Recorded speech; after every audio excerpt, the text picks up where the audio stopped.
하나님 말씀 에베소서 6장에서 보겠습니다. 에베소서 6장 1절부터 4절까지 말씀입니다. 자녀들아 너희 부모를 주 안에서 순종하라. 이것이 옳으니라. 내 아버지와 어머니를 공경하라. 이것이 약속이 있는 첫 계명이니 이는 내가 잘 되고 땅에서 장수하리라.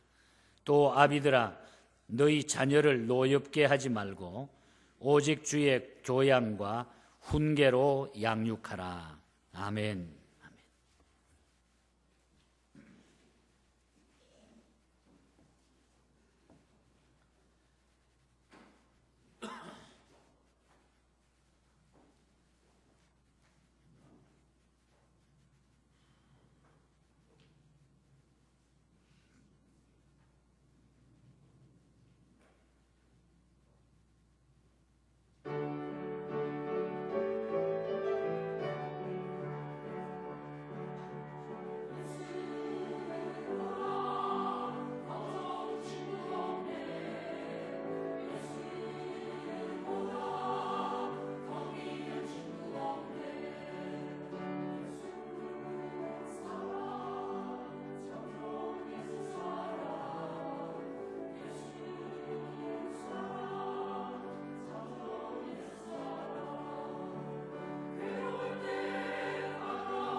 아멘, 아멘. 예, 우리 가까운 앞뒤 옆에 분들 인사 나누시기 바랍니다. 우리 주님과 함께 승리합시다. 예, 예, 예. 자, 우리 한 번 더 해피 마더스데이 하고 우리 한번 인사 나십시다. 예, 해피. 예. 예, 우리 미국에는 우리 마더스데이로 지킵니다만 우리 한국 교회는 그 부모님 주일로, 어버이 주일로 지키게 됩니다. 예, 그동안 그 85년도부터 제가 미국에 와서 81년도에 미국 와서 신학을 다 마치고 그 85년도 목사 안수를 받고 86년도 첫 번째 그 단독 목회를 이렇게 시작을 하면서 생각해 보니까 거의 한 28년 가까이 그 교회를 목회해 오면서 여러 가지 그 생각 중에 좀 정리를 해보면은 왜 하나님께서 우리에게 부모를 주셨는가, 여기에 대한 답을 이제 조금 확실하게 제가 정리한 것 같습니다. 그래서 오늘은 정말 우리가 왜 부모님께 효도해야 되고 또 부모는 자식들에게 왜 그렇게 철저하게 신앙을 물려줘야 되는가, 우리가 이런 부분, 이 기독교의 효도관과 우리의 의무에 대한 이런 이야기를 좀 정리해서 성경에 나오는 구절을 그대로 사용하면서 오늘 말씀을 전하면서 우리가 다시 한번 우리의 믿음을 정립하고, 우리는 이 세상을 그 누구나 어린 시절을 통해서, 자식의 시절을 통해서 그 다음에는 우리가 부모의 또 직분으로 돌아가고 그 다음에 우리가 하나님 앞에 갑니다. 그러니까 이 말씀은 누구에게나 다 해당될 수 있는 말씀이다. 그리고 하나님께서 인간을 창조하신 후에 가장 먼저 축복을 주신 것이 가정의 복이기 때문에 하나님이 왜 그렇게 이 말씀을 강조하셨는가 하는 것을 우리는 깨달을 수가 있습니다. 이 사도 바울은 실천적인 전도자였습니다. 우리가 바울 서신을 쭉 읽어보면은 생활 윤리에 대한 구체적인 교훈들이 굉장히 많이 나옵니다. 뭐 바울은 말로만 그냥 떠들고 말로만 교훈하고 자기는 그냥 아무렇게 살고 그런 사람이 아니라 실제적인 생활 윤리에 대한 구체적인 이야기를 우리에게 많이 들려주고 있는 것을 보게 됩니다.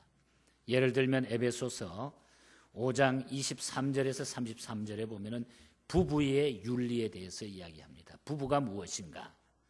아내의 머리는 남편이고 남편의 머리는 그리스도다 하는 것.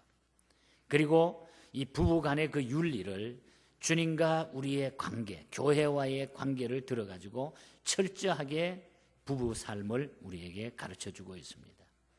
오늘 이 본문인 에베소서 6장에도 보면은 1절부터 4절까지는 부모와 자녀의 윤리에 대한 확실한 답을 우리에게 주고 계십니다. 그리고 이어서 5절부터 9절까지는 주인과 종의 윤리, 주인하고 종의 관계는 어떻게 해야 되느냐, 생활 윤리에 대하여 강조하고 있음을 보게 됩니다. 그래서 우리 기독교는 실천적인 삶의 종교다, 생활의 종교다. 그리스도인의 삶이라고 하는 이 단어가 오늘 우리 기독교 안에는 굉장히 중요한 것입니다.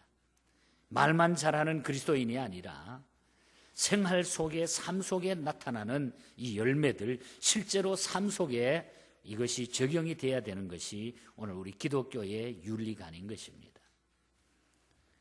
오늘 이 본문은 기독교의 효도관이 어떤 것인가를 분명하게 보여주고 있습니다. 이 효도관은 유교나 또 불교나 기타 다른 종교의 효도관이 아니고 바로 우리 기독교의 효도관이라고 하는 것. 본문이 보여주는 대로 몇 가지 오늘 우리가 생각을 하고 마지막에 결론을 내리려고 합니다.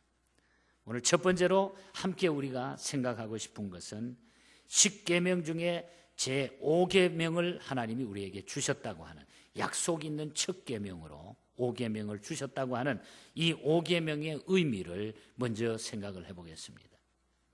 10계명 중에 제1계명에서 제4계명까지는 우리가 다 알고 있는 대로 하나님에 관한 그런 계명입니다.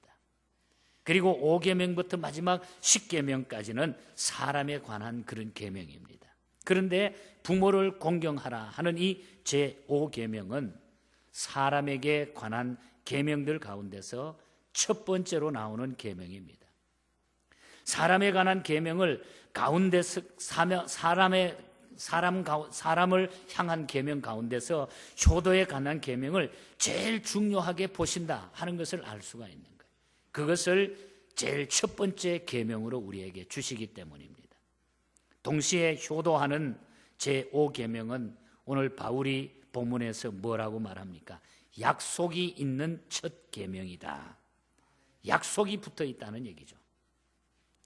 제1계명에서 4계명까지는 하라 혹은 하지 말라 이런 명령뿐입니다. 우상 앞에 절하지 말라, 하나님의 이름을 망령되이 일컬지 말라, 하지 말라, 이런 등등으로 이루어져 있지만은 그 계명대로 하면 어떠한 복을 주신다 하는 이런 약속은 돼 있지 않아요. 그런데 제5계명을 보면은 효도하면 복을 약속하고 있는 것입니다. 약속을 이야기하고 있다고 하는 것. 제5계명은 약속이 있는 첫 번째 계명이다. 제2계명도 약속은 있지만은 이것은 10계명 전체에 관한 약속이지 제2계명에 국한된 그런 약속이 아니라고 하는 것. 그래서 우리 기독교의 효도가는 약속이 있는 첫 계명이다. 이 부모를 섬기고 부모에게 순종하고 부모를 잘 섬기게 되는 것은 하나님이 복을 주시기 위한 첫 번째 약속의 계명이다. 왜냐하면 이것이 잘 되지 않으면 우리 하나님을 바로 섬길 수 없기 때문입니다. 그래서 우리가 기독교의 이 계명은 약속 있는 첫 계명이다. 하나님의 약속의 계명이다. 무언가는 하나님이 그 계명을 지키는 자에게 약속한 그 약속이 있다고 하는 것. 이제 우리는 그 약속을 계속해서 생각을 해볼 것입니다. 약속이 있는 첫 계명이다 하는 것을 우리가 먼저 잊어버리면 안 됩니다. 그 다음에 또 한 가지 우리가 생각하고 싶은 문제는 두 번째로는, 자, 그렇다고 하면은 우리가 효도하는 자세는 어떻게 돼야 되느냐? 우리의 효도의 자세는 어떤 자세인가? 성경에는 효도하는 자세 두 가지를 보여주고 있습니다. 여러 가지가 있지만 크게 우리가 두 가지를 보여주고 있는데, 오늘 본문 1절에 보면은 자녀들아 너희 부모를 주 안에서 순종하라. 주 안에서 순종하라. 또한 잠언 23장 22절에 보면 너 낳은 아비를 청종하고 그랬어요. 하나는 순종하는 거예요. 순종과 청종입니다. 다시 말하면 이게 순종이나 청종이나 주 안에서 해야 된다고 하는 이런 모습을 우리에게 보여주고 있습니다. 아무리 부모의 말씀이라도 주님의 말씀에 어긋나는 명령은 우리가 순종할 수 없겠죠. 예를 들면은 우리 부모님이 예수 믿지 말아라, 우상을 섬겨라, 조상에게 제사를 드려라 등등은 성경에 어긋나는 명령이니까 이 명령을 우리가 순종할 수는 없는 거겠죠. 그래서 우리가 주 안에서 부모님의 명령에 순종하느니, 또 다른 하나는 내 아버지와 어머니를 공경하라고 하는 말입니다. 순종과 공경, 좀 다른 의미가 있는 것입니다. 오늘 본문 2절에 보면은 공경하라고 그랬어요. 공경. 비록 부모의 명령이 주님의 뜻에 어긋나기 때문에 순종을 못하는 경우가 있다 하더라도 여전히 공경은 해야 된다 하는 그런 의미입니다. 잠언 23장 22절에 보면은 내 늙은 어미를 경히 여기지 말지니, 결국은 공경하라는 말이에요.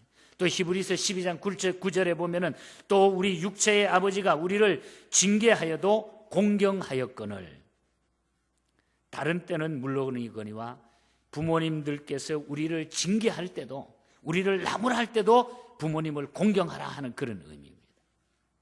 이 두 가지 순종과 공경은 효도에 아주 중요한 그런 자세라고 하는 것을 우리가 잊어버리면 안 되는 것입니다. 이 공경이라고 하는 것은 이 티마오라고 하는 그런 단어를 씁니다. 티마오. 이 공경의 뜻은 몇 가지가 있어요. 값을 지불한다 하는 의미가 있어요.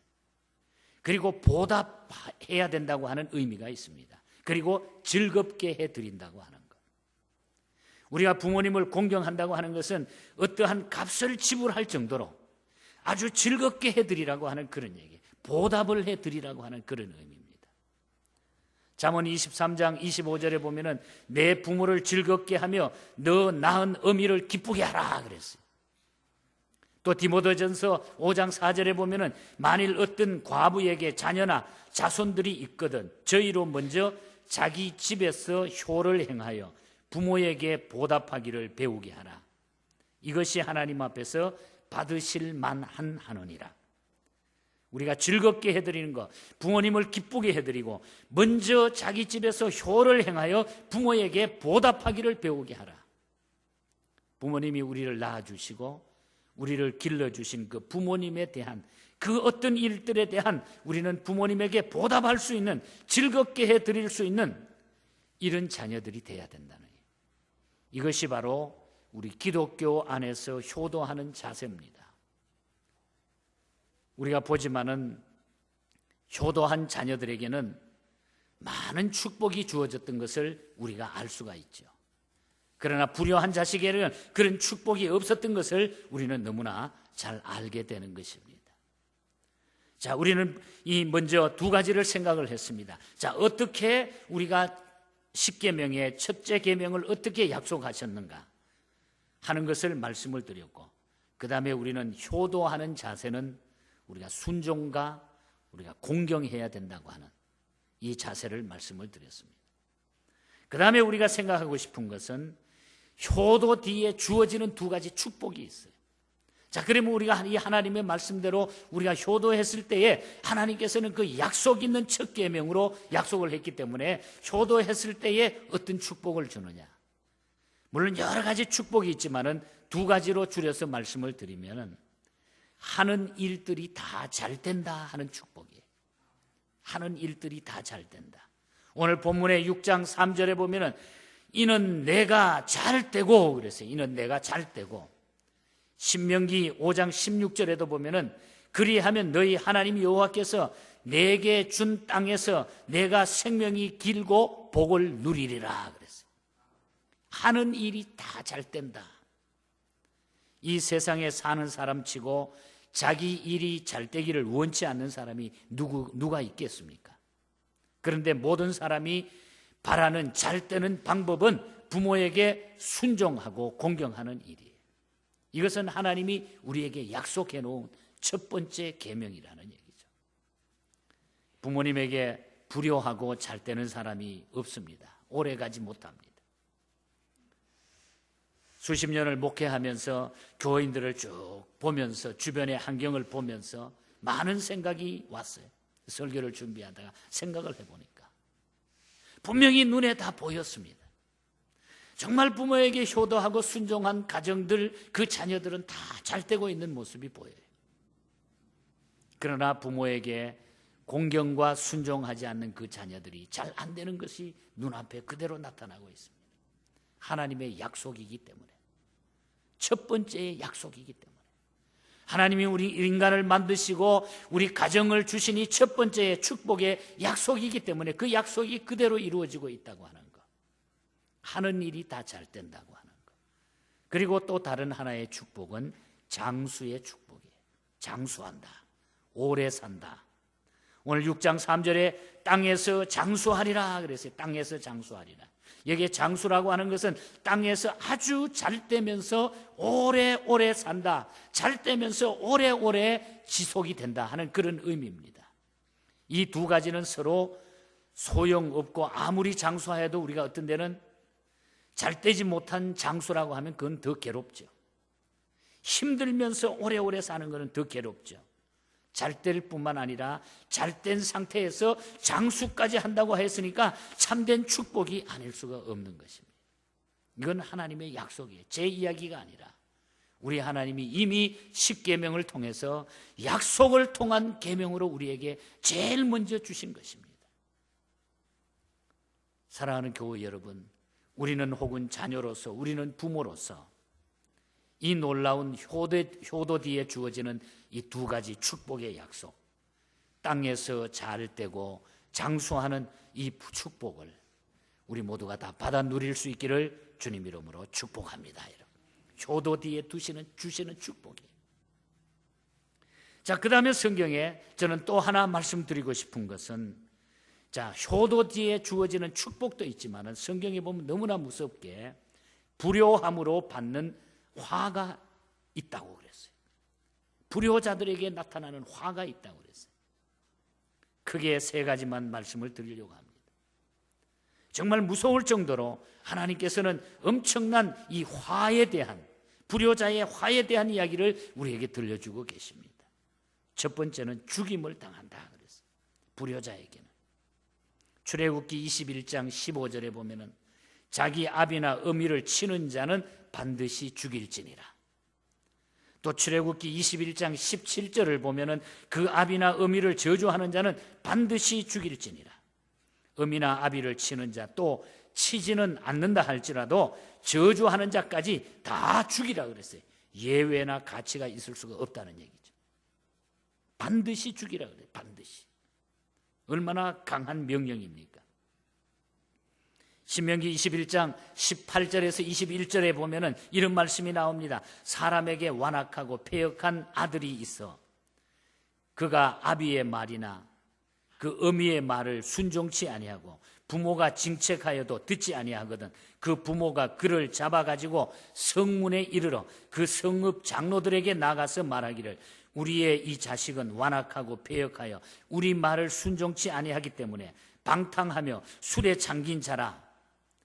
그 성읍의 모든 사람들이 그를 돌로 쳐 죽일지니 이같이 내가 너희 중에 악을 제하라. 그리하면 온 이스라엘이 듣고 두려워하니라. 여기도 보면 그 내용을 보면은 악한 자식들, 말 듣지 않은 악한 자식들을 데리고 나가서 성중에 와서 재판을 받아가지고 돌로 쳐 죽이라고 그랬어요. 물론 구약시대에 하신 얘기지만은 엄청나게 하나님은 우리에게 두려움을 던져주는 이 불효에 대한 엄청난 것을 우리에게 말씀하고 계십니다. 불효자에게는 여러분 이런 무서운 심판이 내려진다고 하는 것, 죽일지니라. 그 다음에 두 번째는 자기의 아비나 어미를 저주하는 자는 그 등불이 유암 중에 꺼짐을 당한다 그랬어요. 등불이 꺼짐을 당한다. 그 등불이 깜깜한 가운데 꺼짐을 당한다고 하는 것은 무슨 일을 해도 그 일이 안 된다고 하는 것, 망한다고 하는 일이죠. 깜깜한 밤에 등불이 켜 있다가 그 불이 그냥 다 꺼지면 아무것도 못하고 그것이 중단이 되어버리죠. 하는 일이 안 된다. 이것은 효도함으로 받는 축복인 잘 되는 일에 반대가 되는 그런 말이죠. 효도하면 잘 되나 불효하면 잘 되지 못할 수밖에 없다고 하는 이 말씀을 오늘 우리에게 들려주고 계십니다. 불효하는 자가 잘 될 수가 없다고 하는 얘기. 부모님이 부족하고 부모님이 나보다 못하고 배우지 못하고 판단력도 흐린다 할지라도 우리는 부모님에게 주 안에서 순종하고 공경하는 믿음을 가지고 살아야 돼요.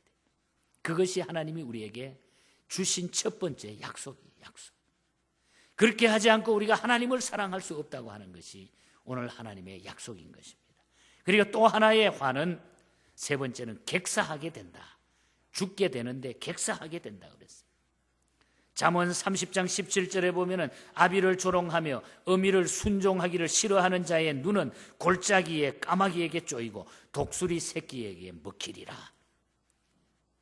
우리의 눈이 왜 까마귀에게 쪼이고 독수리에게 먹히는가? 객사하기 때문에.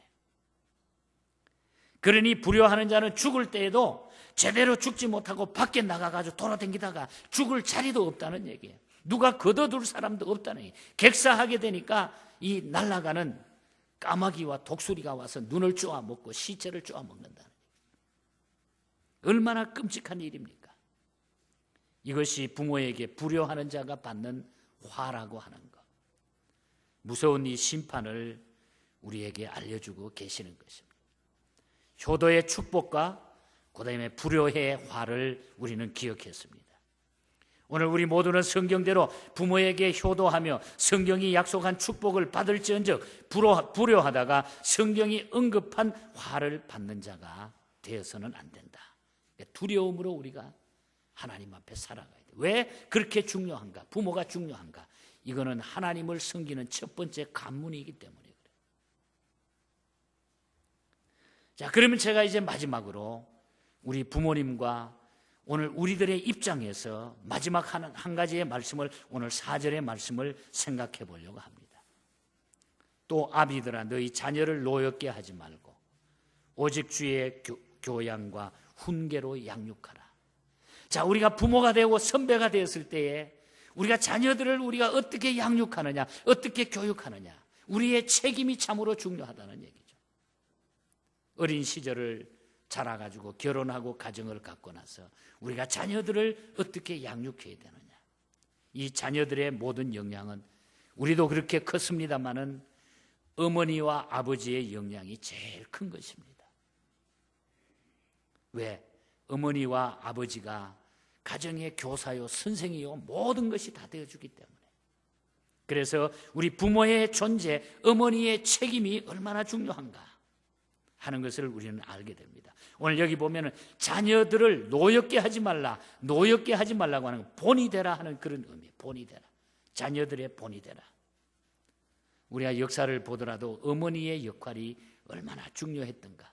모니카 같은 어머니는 자기 아들에게 엄청난 아름다운 모델이 됐기 때문에 그 아들이 방탕하다가 어머니의 기도 때문에 돌아와서 훌륭한 아들이 됩니다. 우리나라 역사를 보면 연산군이 나오지. 연산군 얼마나 포악했습니까? 아주 역사에 포악한 사람 중에 하나가 연산군이에요. 그 연산군이 포악했던 것은 그 어머니 때문이었어요. 어머니 때문에. 우리가 잘 알잖아요. 어머니의 영향이 아들을 악한 폭군으로 만들었다고 하는 것. 나폴레옹은 이런 이야기를 합니다. 자식의 운명은 언제나 그 어머니가 만든다. 그런 얘기를 했어요. 자식의 운명은 언제나 그 어머니가 만든다. 그래서 가장 강조한 말이 프랑스의 여인들이여 훌륭한 어머니가 되도록 하라. 프랑스의 여인들이여 훌륭한 어머니가 되도록 하라. 그래야 모든 자녀들이 훌륭해질 수 있기 때문이다. 나폴레옹이 남긴 중요한 외침입니다. 서양 격언에 보면 이런 말이 있습니다. 한 사람의 훌륭한 어머니는 100사람의 선생님보다 낫다. 교사보다 낫다. 한 사람의 훌륭한 어머니는 100사람의 교사보다 낫다. 아무리 우리가 학교에 가서 자녀들을 교육하지만은 훌륭한 한 사람의 가정의 어머니가 그 100사람의 교사보다 훨씬 중요하다고 하는 거 말씀하고 있습니다. 우리가 다 인정할 수 있는 얘기들이에요. 네로라고 하는 아주 엉뚱한 왕이 있었죠. 도시에 불을 지르고 많은 사람들을 핍박하고 포악한 그 왕 네로 황제. 이 네로가 왜 그렇게 됩니까? 왜 성품이 그렇게 거칠고 포악하게 됩니까? 결국 그 어머니의 영향으로 그렇게 된 겁니다. 그래서 네로가 역사상 가장 포악한 군주가 되었다고 하는 사실을 우리는 그 어머니를 통해서 알 수가 있죠. 금요일 저녁에도 말씀드렸습니다만 히틀러가 왜 그렇게 포악한 자가 됐습니까? 왜 그렇게 유대인들을 그렇게 많이 죽였습니까? 그 어머니의 영향 때문에. 어릴 적에 그 어머니가 자기 아버지가 장사하러 나갔을 때에 몇 달 동안 돌아오지 않고 있으면 그 어머니가 옆집에 있는 유대인하고 바람이 나가지고 어린 시절에 그 어머니에게 이 히틀러가 어머니 제발 그만하세요. 그러지 마세요. 오히려 어머니에게 했지만 그 어머니는 그 말을 받아들이지 않죠. 그래가지고 이 히틀러가 어릴 적부터 이 유태인과 여자를 원망하며 사는 거예요. 그래가지고 그 포악한 사람이 되는 것입니다. 엄청난 세계의 악동이 되어지는 이런 모습을 우리가 보게 되는 것입니다. 여러분, 우리는 자녀로서, 우리는 부모로서 우리의 삶과 책임이 있습니다. 오늘 기독교의 이 효도가는 약속 있는 첫 계명으로 하나님이 우리에게 주신 거예요. 약속. 여기 이 약속은 땅에서 잘 되고 장수하리라고 하는 이 약속이 우리에게 주어져 있어요. 그러니까 우리가 예수 잘 믿는다고 하는 것은 바로 우리가 부모님에게 효도하는 것이고, 예수 잘 믿는다고 하는 것은 우리 자녀들에게 특별히 우리가 믿음으로 신앙으로 교육하는 것이 우리 기독교의 윤리입니다. 이것이 아니고는 주님을 잘 섬길 수가 없는 것이죠. 그래서 우리는 다 부족합니다. 그런데 우리가 그렇게 완벽하게 여기에 우리가 다 순종하고 따라갈 수 없는 것이 우리의 안타까움이고, 우리가 노력하고 그래서 기도하고 그래서 우리는 힘들 때마다 주님 앞에 나올 수밖에 없는 것이 오늘 우리의 입장이죠. 그러나 우리의 그림은, 우리의 교과서는, 오늘 우리의 가는 길은 분명히 정해져 있는 것을 우리가 알 수가 있어요. 여기에 맞춰서 우리가 살아가야 돼요. 이 하나님의 말씀을 우리가 붙잡아야 됩니다. 효도의 방법은 우리 부모님을 평화함께 해드리는 것이 참 효도입니다. 그리고 생전에 효도하는 거예요. 저도 후회스러운 것이 몇 가지가 있어요. 부모님이 세상을 떠나고 나니까 살아계실 때는 그걸 깨닫지 못했어요. 세상에 안 계시니까 그 마음 아픈 몇 가지가 있어요. 생전에 우리가 효도해야 됩니다. 그리고 불신 부모께는 전도하는 것이 가장 큰 효도예요. 예수 믿지 않는 부모를 주께로 인도하는 것이 우리 자식으로서 가장 큰 효도라고 하는 것. 그래서 우리가 우리 예수 믿는 부모님을 내가 갖고 있다고 하는 건 너무너무 감사한 일이에요. 감사한 일이에요. 평안케 해드리는 것이 효도입니다. 생전에 효도해야 하셔야 됩니다. 아직까지 예수 믿지 않는 부모님은 전도해야 됩니다. 이것이 우리가 가장 큰 효도의 방법이에요. 오늘 우리가 부모님께서 가까이 계시는 분들은 오늘 하루라도 부모님 만나서 잘 대접해드리고, 생전에 밥 한 끼 대접하고, 생전에 마음 기쁘게 해드리고, 잠깐 만나서 부모님에게 기쁨을 주는 것, 그게 효도예요. 우리가 그런 마음으로 살아야 됩니다. 내 부모를 주 안에서 순종하라. 모든 도덕의 기초가 거기에 있는 거예요. 우리 기독교의 모든 도덕의 세상의 기초는 내 부모를 주 안에서 순종하라. 이것이 모든 도덕의 기초가 되는 것입니다. 옛말에 보면 충신은 효자의 가문에서 구하라는 말이 있어요. 충신은 효자의 가문에서 구하라. 효자의 가문에서 충신이 나오는 것입니다. 효자의 가문에서 좋은 인품이 만들어진 그 좋은 훌륭한 지도자가 나오게 돼 있어요. 그래서 하나님께서는 우리에게 약속 있는 첫 계명이다, 이렇게 이 말씀을 우리에게 주신 것입니다. 우리는 이 효도관을 마음의 가슴에 새기면서 언제나 우리 하나님 앞에 부끄럽지 않는 그런 인생길을 걸어가시고, 우리 남은 생애가 자녀들과 우리들 사이에, 또 부모로서 혹은 우리 자녀로서 우리 하나님을 잘 섬길 수 있는 그 길이 바로 먼저 여기에서 갖추어져야 된다고 하는 것, 그 말씀을 가슴에 새기면서 우리 하나님 앞에 아름다운 기쁨의 생애를 살아갈 수 있는 우리 모두가 될 수 있기를 주님 이름으로 간절히 축복합니다. 하나님 아버지, 감사합니다. 오늘 자녀로 혹은 부모로 이 세상을 살게 하셨습니다. 이것이 너무 이 가정이 중요하기 때문에 약속 있는 첫 계명으로 하나님이 우리에게 이 복을 주시고 이 가이드라인을 오늘 우리에게 주셨습니다. 하나님을 어떻게 섬길 것인가, 이 속에 있는 것을 저희들이 압니다. 우리 하나님을 잘 섬길 수 있는, 부모님을 효도하고 자녀들을 잘 교육할 수 있는 이런 믿음의 사람으로, 나아가서는 우리 하나님을 기쁘시게 하는 이런 믿음의 삶으로 승리할 수 있는 우리 모두가 되게 하여 주시옵소서. 우리의 마음에 부끄러움이 많습니다. 우리가 살아오면서 지금까지 또 뒤돌아보면 너무나 아쉬운 것들이 많이 있습니다. 하나님 다 용서하여 주시고 앞으로 나가는 길에 더 좋은 일들로, 더 기쁜 일들로, 감사하는 일들로 가득 차게 하여 주시옵소서. 거룩하신 예수님 이름으로 기도하옵나이다. 아멘. 아멘. 우리 기립하셔서 304장 우리 어머님을 생각하면서 우리 한번 찬양하십시다.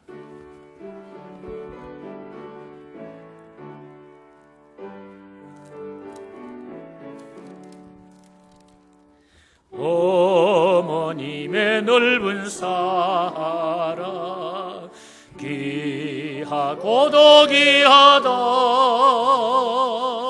그 사랑이 언제든지 나를 감싸줍니다.